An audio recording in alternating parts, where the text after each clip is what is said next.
আসসালামু আলাইকুম বন্ধুরা, আজ আমরা বানাতে যাচ্ছি বড় গলদা চিংড়ির কাশ্মীরি কারি।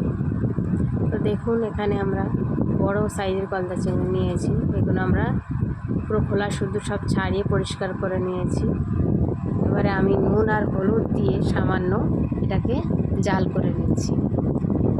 তো আমরা কড়াইতে এবার একটু তেল দিয়ে নেব। পুরো রান্নাটা সরষের তেলেই হবে। সরষের তেলে সব রান্না করলে একটু টেস্ট হয়। সরষের তেলেই রান্নাটা করব আমরা। তো তেল গরম হয়ে যাবার পরেই আমরা এখানে পেঁয়াজ দিয়ে দিচ্ছি। এখানে বড় সাইজের দুটো পেঁয়াজ নিয়েছি। পেঁয়াজটা একটু বেশি পরিমাপেরই যাবে। পেঁয়াজটা এখানে আমরা লাল লাল করে ভালো করে ভেজে নেব। তো একটু সফট হয়ে গেলেই আমরা রান্নাটা চালু করব। তো দেখুন, এখানে আমরা ভালো করে লাল লাল করে ভেজে নিচ্ছি, ব্রাউন কালার করে।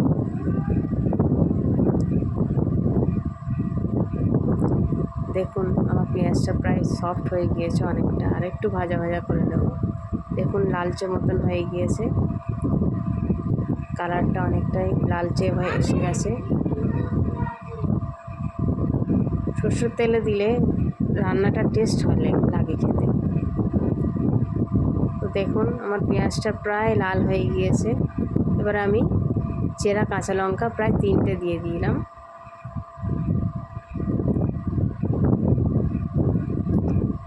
অল্প সামান্য জল দিয়ে দেব, কারণ পেঁয়াজটা যাতে না পুড়ে যায়। অল্প সামান্য জল দিয়ে পেঁয়াজটা একটু নরমও হয়ে যাবে। এবার আমরা একটু লবণ দিয়ে দেব। লবণটা দিলে পেঁয়াজটা তাড়াতাড়ি আর একটু সফট হয়ে যাবে। একটু নাড়াচাড়া করে নেব হালকা করে।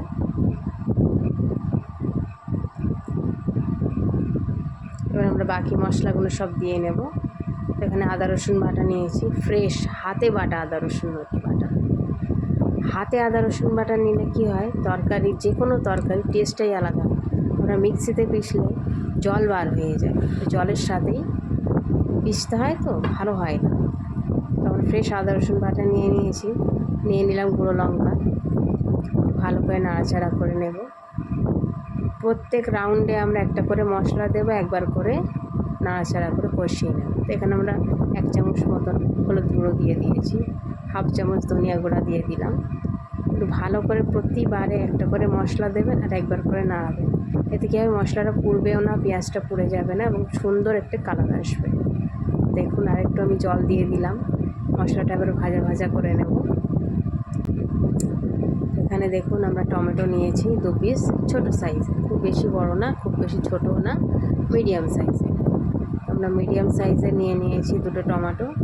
টমেটোগুলো আমরা কুচি করে নেব। টমেটো নিলে একটু টক ভাব আসবে। যারা একটু টক খেতে ভালোবাসেন তারা খাবেন। দেখুন, আমরা টমেটোগুলো সব দিয়ে নিচ্ছি। ভালো করে আমরা নাড়াচাড়া করে নেব। তো যাদের থাইরয়েড অথবা কোলেস্ট্রল আছে, আপনার টমেটোটা ইউজ করবেন না। আর টমেটোতে খুব বেশি পরিমাণে কোলেস্ট্রল থাইরয়েডগুলো বাড়ে। তো এর জন্য টমেটোটা স্কিপ করে দিতে পারেন আপনারা।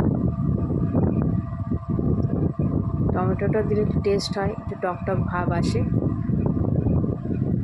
দেখুন, আমার টমেটোগুলো প্রায় সফট হয়ে গিয়েছে। এবার আমি একটু বেশি করে জল দিয়ে দিলাম। জল দিয়ে ঝোলটা এবারে ফুটিয়ে নেব। ভালো করে একটু নাড়াচাড়া করে নিচ্ছি।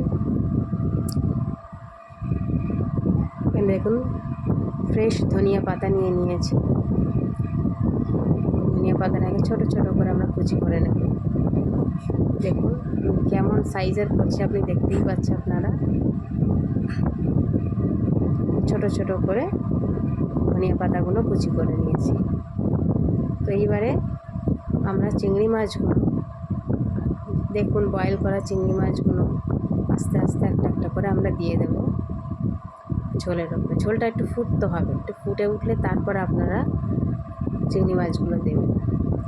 তো আমরা এখানে সব চিংড়ি মাছগুলো প্রায় দেওয়া হয়ে গেল। দেখুন, তো এবারে আমরা ফ্রেশ কোরিয়ান্ডার লিফ অথবা ধনে পাতাগুলো ঝোলের উপরে দিয়ে দেব। দিয়ে হালকা করে একটু নাড়াচাড়া করে ফুটিয়ে নিয়ে নামিয়ে নেব।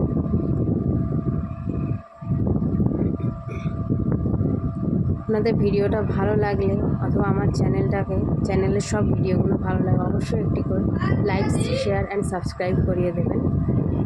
আপনারা যদি লাইক, শেয়ার, সাবস্ক্রাইব না করেন তাহলে আমার কোনো রান্নাবান্না আপনার কাছে নোটিফিকেশান গিয়ে পৌঁছাবে না। ভিডিওটি দেখার জন্য আপনাদের ধন্যবাদ। Thank you.